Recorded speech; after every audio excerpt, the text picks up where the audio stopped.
Sim, gente, tá? Agora, neste exato momento, fuga acabou de ser confirmada. O STM, Superior Tribunal Militar, acabou de tomar decisão sobre Jair Messias Bolsonaro. STM, Superior Tribunal Militar, acabou de tomar decisão sobre Jair Messias Bolsonaro. Essa decisão acabou de sair, foi confirmada agora em Brasília. Outra notícia urgentíssima, gente, tá? Aliados de Lula da Silva já admitem que Lula, gente, tá? Será o grande perdedor dessa eleição de 2026. Grandes aliados de Lula da Silva já admitem, eu vou trazer eles admitindo, eles admitindo que Flávio Bolsonaro será o grande vencedor desse pleito eleitoral de 2026, que Flávio Bolsonaro será o novo presidente. Eu vou trazer a fala deles aqui, tá, gente? Não é achismo, são os próprios aliados do Lula esboçando a opinião deles de que Lula da Silva vai sofrer uma derrota acachapante. E o motivo, claro que eu vou trazer aqui também nesse boletim para todos vocês, gente, tá? Outra bomba que explodiu, tá? Acabou de vazar na imprensa uma reunião sigilosa que o Lula teve com o alto escalão do STF. Urgentíssimo, gente, tá? Vazou reunião que o Lula teve, reunião sigilosa que o Lula teve com ministros, gente, tá? Do STF. Essa bomba eu vou trazer também todos os detalhes e destaques. Essa reunião que era para ser sigilosa, mas acabou vazando na imprensa. E qual era o motivo dessa reunião? Por que que o Lula se reuniu com a cúpula do STF? É desespero, gente. Só isso que eu vou aqui adiantar para vocês. Lula tá completamente desesperado com uma bomba que está prestes a ser confirmada em Brasília. E é claro que eu vim aqui correndo trazer essa notícia que é de grande interesse de todos vocês. Gente, além dessas outras várias informações, rápida, breve, bem objetiva, daquele jeitinho que vocês gostam, já começando aqui, dando início às informações. Só rapidamente, não esqueça de se inscrever aqui embaixo no canal, ativar o sininho das notificações e compartilhar o vídeo o máximo possível que vocês puderem. Vamos lá, gente? Estão preparados? Já pegaram a pipoca? Senta, fica confortável. Muita atenção nesse vídeo, porque é uma pancada atrás da outra, gente, tá? Só notícias de altíssima qualidade, de altíssimo nível, que é o que eu vou trazer a partir de agora. Ele que a gente ama de montão, eu gosto, eu admiro, eu sou fã mesmo. Maurício Marcon desceu a lenha, gente, tá? No Lula, no STF, sobrou pra muita gente, tá? Mas assim, desceu a lenha sem dó e nem piedade. Muita grana aqui, né, gente, tá? Vocês vão saber o motivo. Vejam só a fúria do Maurício Marcon. Obrigado, presidente. Olha, eu fico até chocado de ver o parlamentar do PT bastante nervoso hoje com o caso do Banco Master. Não deveria estar, afinal o Brasil voltou. O Brasil de Lula voltou. É dinheiro voando pela janela, corrupção espalhada por todo lado. E o mais engraçado é que eles querem culpar a direita, sendo que eles não assinaram a CPMI para investigar a própria direita que, segundo eles, estaria roubando o Banco Master. Vejam vocês, brasileiros, que o dinheiro que foi jogado hoje lá em Santa Catarina é dinheiro roubado do povo brasileiro, que eu, como os parlamentares da direita, querem investigar. Mas a esquerda não quer investigar, porque sabe que aquilo ali é um antro complexo de corrupção para inundar o bolso da petezada desse país. Obrigado, presidente. Isso é que eu chamo, gente, de uma verdadeira hipocrisia, né? Porque os aliados do Lula, os parlamentares da base do Lula, eles estão arrotando para todo canto que eles querem a investigação. Eles querem investigação, querem CPMI do Banco Master, eles querem. Mas aí, né, o Carlos Jordi, junto com a oposição, logicamente, conseguiu quase 300 assinaturas para a CPMI. Vocês acham que alguém do partido do PT assinou esse pedido de impeachment?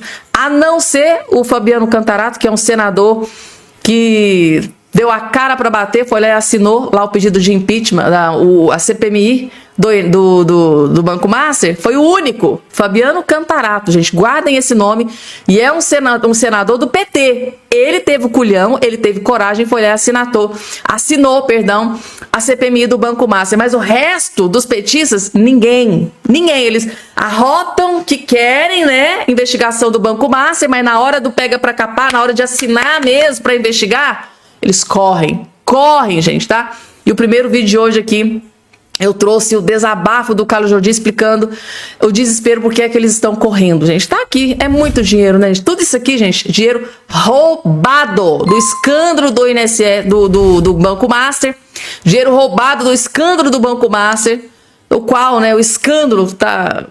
grandes autoridades aí envolvidas até o pescoço, gente, tá?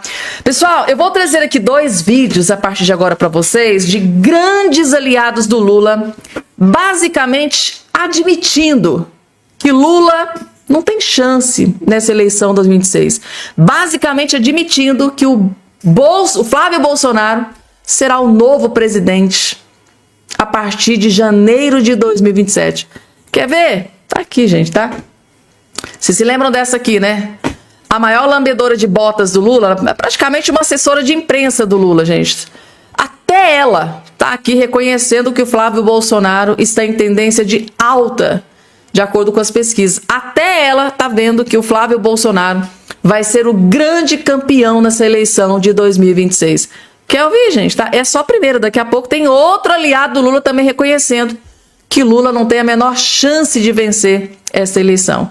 Vejam só o desespero aqui, ó, o desespero. Mas quando a gente vai analisar a pesquisa, mais do que o número, o importante é você ver a curva, né? Se o candidato está em curva ascendente ou não. E Flávio Bolsonaro mostrou que desde que se apresentou como representante do clã, e em especial do pai, o ex-presidente Jair Messias Bolsonaro, vem agregando capital eleitoral ao seu nome. Então ele está, de fato, numa curva ascendente. O importante vai ser ver daqui para frente se bate no teto ou se mantém esse ritmo de crescimento. Isso, aí é que são elas, como dizem os mais experientes, digamos assim. Aí é a grande preocupação, né? Se, como ela mesma explicou, né, gente? O Flávio Bolsonaro, ele não tá crescendo assim, ó, dessa forma. Ele não tá crescendo assim. O Flávio Bolsonaro tá crescendo assim, de forma exponencial. Ele tá crescendo de forma avassaladora. E o problema é que o Lula estagnou, ele não consegue crescer. Enquanto que o Flávio Bolsonaro tá aqui, ó. Tá aqui, ó, gente. O Flávio Bolsonaro poderia estar crescendo assim, né? Bem devagarinho, empatando com o Lula. Só que o Flávio Bolsonaro tá crescendo assim, ó. De uma forma... Assim, gente, é simplesmente fenomenal. Essa é a palavra que define. É fenomenal o que está acontecendo com o Flávio Bolsonaro. Até a esquerdista admitiu que se ele continuar crescendo dessa forma, gente, o que vai restar para o Lula, né? E não só a Daniela Lima, né, a assessora de imprensa do Lula, que está aqui admitindo, né, reconhecendo esse crescimento avassalador do Bolsonaro, mas aqui, ó, mais um grande aliado do Lula da Silva, o Haddad. Quem diria, gente? O Haddad reconhecendo o crescimento, gente, avassalador do Flávio Bolsonaro. O próprio ministro do Lula, Haddad, reconhecendo, gente, tá? Que se continuar do jeito que está, crescendo, né? O Flávio Bolsonaro crescendo, o Lula vai comer poeira. É, gente, tá aqui, ó. Deixa eu colocar aqui o vídeo no meio para ficar melhor para vocês visualizarem. Vejam aqui o desespero do Haddad reconhecendo que o Flávio surpreendeu, né? Muita gente. Vejam só, o crescimento do Flávio Bolsonaro pegou todo mundo de surpresa. Ninguém estava esperando esse crescimento do Flávio Bolsonaro. E ele também reconhece aqui o poder do líder Bolsonaro. Vejam só. É muito curioso do ponto de vista político eleitoral, porque é uma transferência de voto quase que independente do candidato. É assim que eu vejo o fenômeno. Que é coisa rara na política. Em geral, transferência de voto existe, mas dessa maneira é uma coisa muito única, que eu não tenho lembrança de precedente no Brasil e poucas de precedente fora. Uma transferência praticamente automática, né? Em relação a quem ele escolher. Tanto é que você viu que, a partir do momento que se firmou a candidatura do Flávio, ele foi angariando apoio equivalente ao de qualquer outro possível candidato do campo bolsonarista. É muito curioso. Gente, o que vocês acabaram de ver aqui foi a única coisa que preste saindo da boca deste homem, tá? E claro que tinha que ser sobre Bolsonaro e o Flávio Bolsonaro. Então até ele está impressionado com o crescimento exponencial de Flávio Bolsonaro, que segundo ele pegou todo mundo de surpresa.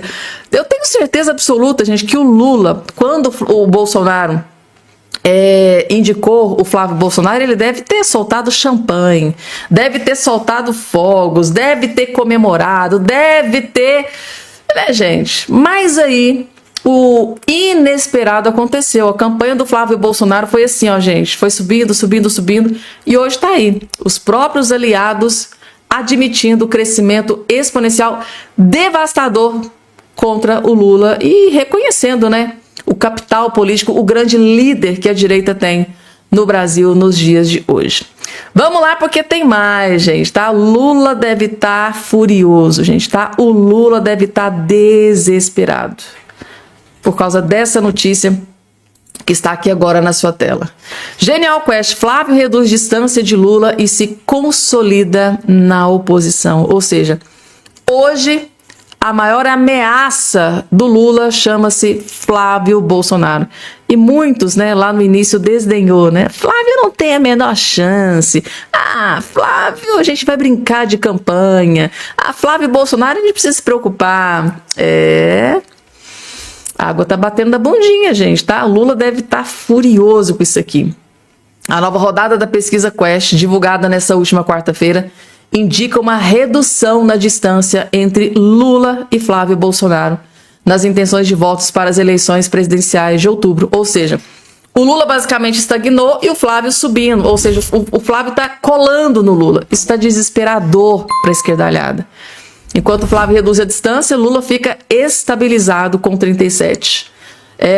Gente, tá aí. É o que eu disse para vocês. O Lula tá estagnado. O Lula parou. O Lula não consegue subir nem um percentualzinho. Enquanto o Flávio, ó, aquele que estava lá embaixo, tá crescendo. O Flávio tá crescendo. E o Flávio vai voar nessa eleição, gente. Não tenham a menor sombra de dúvida que o Flávio vai voar nessas eleições. E agora, gente, é com muito orgulho e muita felicidade que eu venho trazer uma grande vitória do Nicolas Ferreira em cima da esquerdalhada, em cima da petezada. Sim, gente, tentaram derrubar o Nicolas Ferreira e ele tá aqui, gente, tá? Conseguiu uma grande vitória na justiça. Gente, esse povo da esquerda deve estar desesperado, porque tentaram deixar o nosso menino de ouro inelegível para que ele não pudesse concorrer. Vocês acreditam? Claro, né? O deputado federal mais votado do Brasil, claro que eles queriam derrubar, mas não conseguiram. TRE de Minas Gerais rejeita ações e salva o mandato de Nicolas Ferreira. Eles tentaram, gente. Eles tentaram, mas ficaram na vontade. O Tribunal Regional Eleitoral de Minas Gerais rejeitou nesta quarta-feira, 11, duas ações que poderiam levar à cassação do mandato do deputado Nicolas Ferreira. Ambas as decisões foram unânimes. As ações partiram da Federação Brasil Esperança, PT, PCdoB e PV, e de Sara Azevedo, que disputou a eleição para o Senado pelo PSOL em 2022. Os partidos acusam, né, o Nicolas Ferreira de uso indevido dos meios de comunicação, abuso de poder político e econômico, enquanto a ex-candidata o aponta como integrante, promotor e articulador de uma rede de disseminação de informações falsas sobre urnas e tal, e processo eleitoral. Cabe recurso contra a decisão do STF. Então tá aí, gente, tá? A esquerdalhada do PT, do PSOL, do PV acabaram de ser derrotados, gente, tá? Como eu gosto de ser portadora de boa notícia, gente, tá? Nicolas Ferreira venceu, gente, tá? Graças a Deus, notícia boa. E o nosso Nicolas Ferreira tá aí com seu mandato intacto, gente. Eles estão tentando derrubar, eles vão tentar derrubar, mas ele tem Deus do lado dele, gente, tá? Daqui a pouco, gente, fuga, gente, tá? Eu vou trazer essa notícia urgentíssima que saiu aqui há poucos instantes, mas antes vamos falar sobre Bolsonaro, porque o Superior Tribunal Militar acaba de tomar aqui uma decisão sobre o Bolsonaro. STM dá 10 dias para Bolsonaro apresentar defesa sobre perda de patente. Ele está prestes a perder a sua patente daquele tribunal bem cabuloso, né? Igual a primeira turma lá do STF. Vamos lá. O STM, Superior Tribunal Militar, deu prazo de 10 dias para o ex-presidente Bolsonaro apresentar defesa escrita no processo que pede a perda de sua patente militar. É aquele joguinho de cartas marcadas, né? A maioria daqueles ministros lá, tudo... É mais ou menos o que aconteceu na primeira turma do STF, gente. Então, assim, eu não quero a gente sai do paraíso e vai pro inferno em questão de segundos, né? A gente traz notícia boa para Nicolas Ferreira e agora a notícia aqui já não é boa para o Bolsonaro. Esse julgamento lá, gente, isso aqui já é joguinho de carta marcada. Vou ser muito sincera e honesta, de tudo que eu acompanho daquele STM, não dá para criar muita expectativa não, tá? O Ministério Público pediu a perda, né, de posto e patente do ex-presidente Bolsonaro. Bolsonaro é capitão reformado do Exército, o pedido de 3 de fevereiro também vale para 4 generais condenados na trama golpista, as ações tramitam separadamente. Então, assim, gente, eu não vou nem ler o restante aqui da matéria, porque vai ser perda de tempo, mas eu queria trazer para que aqui o cidadão bem informado jamais será escravizado. Eu quero que vocês saibam o que estão fazendo com o Bolsonaro. Não bastou só aquele julgamento, aquele teatro daquele julgamento, de jogo de cartas marcadas, né? Condenar o Bolsonaro injustamente, colocar ele dentro da prisão, não bastou só aquilo, então tem que perder até a patente. Eles vão tentar destruir o Bolsonaro, mas o Bolsonaro, sei não, gente, eu acho que ele vai ressurgir ressurgir das cinzas muito mais forte, com certeza, gente, é o que a gente espera, porque Deus deve ter um propósito muito grande para o Bolsonaro, porque eu acho que dificilmente alguém aguentaria o que ele está aguentando, gente, tá? Além daquela humilhação, além de ser humilhado pelo STF, ser condenado injustamente, ainda tem mais esse julgamento aqui, mais um teatrinho que está acontecendo. Vamos falar sobre fuga, gente, tá? O ídolo da esquerda, tá? Dos esquerdistas, principalmente da Erika Hilton, né? Que chamou ele para política. Parece que tem uma matéria aí, parece que teve até convite para participar de política. Eu ouvi alguns comentários aí na internet. PF é comunicada para prender Oruan, considerado foragido, caso ele tente deixar o Brasil. A informação que está chegando ali na Polícia Federal é que possivelmente ele pode estar articulando uma fuga do Brasil. Ele pode fugir, ele está com prisão decretada, ele já é considerado foragido pela Polícia Federal e a informação que chega na Polícia Federal é que ele está querendo fugir do Brasil. Que coisa, né, gente? O mundo não gira, né? O mundo capota. O ídolo aqui da esquerda, dos esquerdistas, dos petistas, dos pessoalistas, esses, né? E a mãe dele foi pra internet desesperada, gente, tá? Quem é mãe vai saber o que é isso aqui, né? Já é triste você criar um filho e ver que o filho, né, quis seguir o caminho da bandidagem, da criminalidade, da crueldade, da perversidade. E o resultado é isso aqui, né? É uma mãe chorando, gente, tá? Mãe de Oruan surge abalada após PF ser comunicada sobre possível fuga do cantor. Então, assim, gente, tá? Fuga pode acontecer a qualquer momento e a Polícia Federal já está a posto, já está preparada para prendê-lo assim que tiver notícias. Maria Gama, mãe de Oruan, surgiu abalada nas redes sociais nesta terça-feira após a notícia de que a Polícia Federal foi comunicada para que prenda o cantor, que é considerado foragido por violar diretrizes da tornozeleira eletrônica, caso ele tente deixar o país. A mãe do artista afirmou que ele não está bem e garantiu que o músico não pretende fugir do Brasil. Tá aí, gente, tá? Ela garante, porque ela deve estar em contato com ele, claro, que ele não quer fugir do Brasil, mas a Polícia Federal recebeu informações de que ele poderia estar aí planejando uma fuga, porque ele pode ser preso a qualquer momento. Reunião secreta, gente. Jantar secreto de Lula, ó. Lula abre o jogo com ministros do STF em reunião sigilosa. Gente, a notícia que acaba de chegar é que o Lula tá desesperado com uma bomba que está prestes a explodir. Claro, essa bomba vai ser revelada aqui nesse vídeo. E o desespero tá tomando conta. Então, várias figuras de Brasília, do alto escalão, do governo Lula e do STF estavam presentes nessa reunião sigilosa que vazou na imprensa, gente. O desespero tá tomando conta de todo mundo. Assistam, vocês vão entender a bomba que está prestes a explodir em Brasília. Vejam só. Olha só, o Lula teve na semana passada um jantar secreto com alguns ministros do STF e eu não tenho a menor dúvida de que você não está sabendo disso. O encontro foi com a turminha de sempre: Zanin, Moraes, Dino e, claro, o Gilmar. o pai de todos. Faltou o Toffoli, mas o Toffoli recebeu também um recado do Lula nesse jantar. Eu vou te contar tudo o que eles conversaram, segundo a Mônica Bergamo, na sua coluna na Folha de São Paulo de hoje. E a Mônica Bergamo, ela conhece bem os bastidores ali dos ministros, portanto é quente esse jantar, essa notícia. Eu vou te contar tudo o que eles conversaram e qual é a jogada, qual é a grande jogada que o Lula pretende com esse bate-papo com os ministros. Mas antes, peço que vocês se inscrevam aqui no nosso canal, que vocês também cliquem no joinha, deixem o seu like, assim o algoritmo distribui o nosso conteúdo para mais pessoas e você ajuda o nosso canal a crescer. Bom, claro que a matéria tem lá um conteúdo que é o conteúdo que os ministros queriam que saísse na matéria. Então o Lula chega ao absurdo de dizer, tá lá na matéria,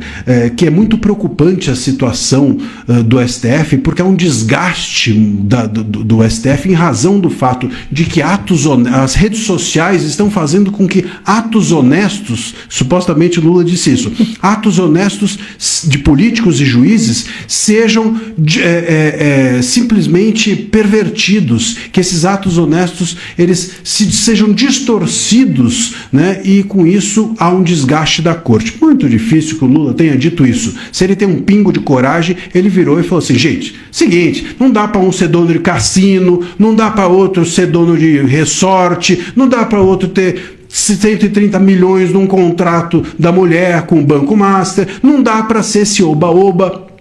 E disse o Lula também do Fachin, segundo a matéria, disse que o Lula falou também o seguinte, olha, não, esse código de conduta, e nisso a gente precisa entender o raciocínio do Lula, politicamente faz sentido. Esse código de conduta só expõe ainda mais a corte. Porque, claro, se ministros precisam de código de conduta é porque eles não têm uma conduta. Então são ministros sem conduta. E se são ministros sem conduta, é uma zona isso, e não uma corte. É uma zona e não o Supremo Tribunal Federal.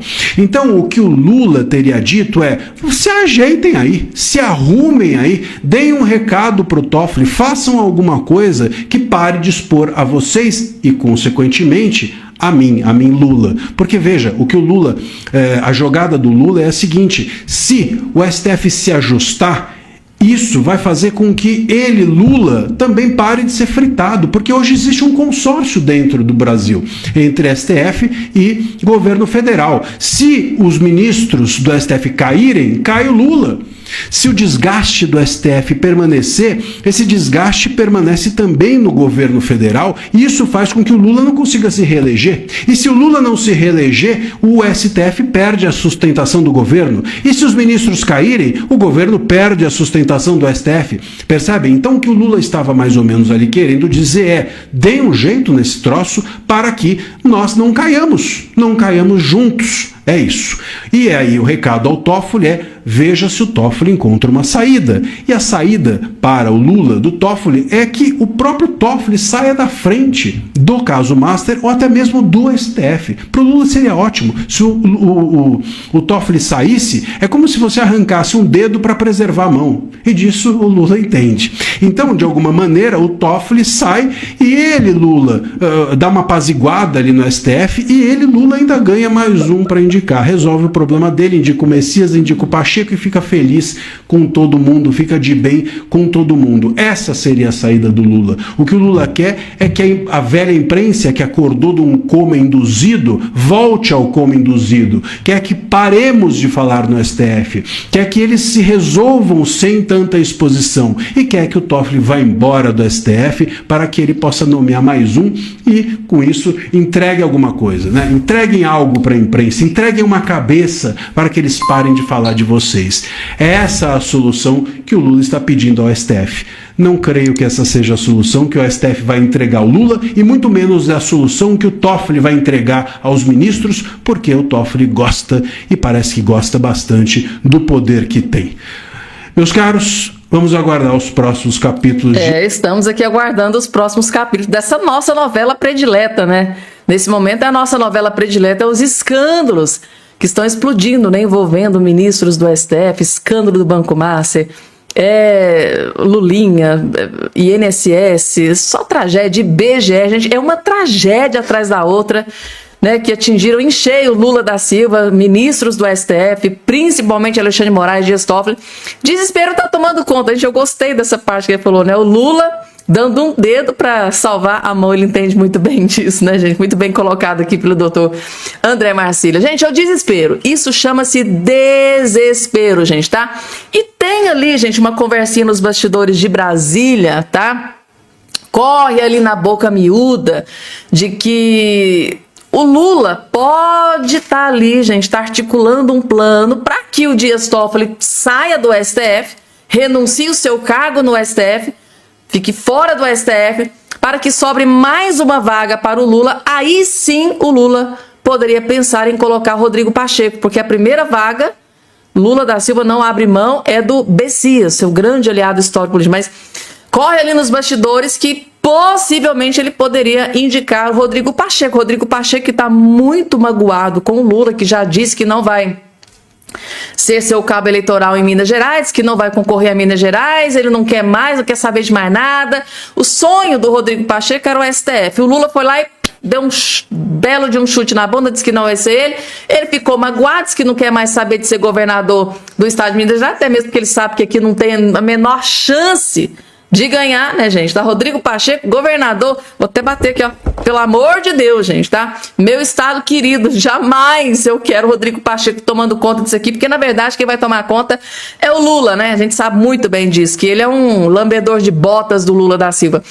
Deus o livre de Rodrigo Pacheco aqui em Minas Gerais. Então, assim, gente, parece que tá acontecendo essas jogatinas ali nos bastidores, tá saindo essas conversinhas. Vamos aguardar, gente. Mas para ter tido essa reunião na calada, reunião sigilosa entre Lula, Moraes, o Gilmar, dentre outros figurões ali de Brasília, gente, é porque o clima tá tenso, é porque a batata tá assando e o Lula tá querendo que a imprensa pare de bater nele mesmo, no Lula, pare de bater no governo, pare de bater no STF, revelando mais escândalos aí do Banco Master, do INSS e Dias Toffoli, porque isso tá respingando muito no Lula e é tudo que o Lula menos precisa. É tudo que o Lula não precisa em pleno ano eleitoral. Deu para vocês entenderem agora o desespero do Lula, né? E agora, gente, vou trazer aqui para vocês, já tá aqui na tela, o melhor vídeo que você vai assistir nesse dia de hoje. O Lacombe encheu o peito de coragem, lavou a alma do povo brasileiro. Esse vídeo aqui, gente, explodiu na internet, tomou conta da internet. O Lacombe acabou de detonar e destruir de uma vez por todas, Luiz Inácio Lula da Silva, que ele revelou que nesse vídeo, gente, tá? Assistam esse vídeo antes que apaguem, tá? Porque se alguém do governo Lula assistir esse vídeo, possivelmente eles vão querer apagar. Porque a revelação que o Lacombe acabou de fazer aqui contra o Lula é simplesmente bombástica. E é sobre o Lula, gente, tá? Assistam com muita atenção. No Brasil, a cada dia, alguém quebra o recorde mundial de cinismo. Lula, claro, continua entre aqueles que detêm as maiores marcas. Não sabia do mensalão, não sabia do petrolão, não sabia do supremão, não sabia de nada. Era quase imbatível nas mentiras, no tamanho e na quantidade delas. Não tem culpa de nada. E o que há de bom nesse país, de alguma forma, foi conseguido graças a ele, ainda que o petista tenha recebido tantas heranças malditas. Mesmo assim, de uns anos para cá, Lula encontrou fortes adversários na luta pelo título de maior cínico do mundo em todos os tempos. Os ministros do STF, Alexandre de Moraes e Dias Toffoli, querem, porque querem, extrapolar todos os limites da desfaçatez, do despudor, do atrevimento.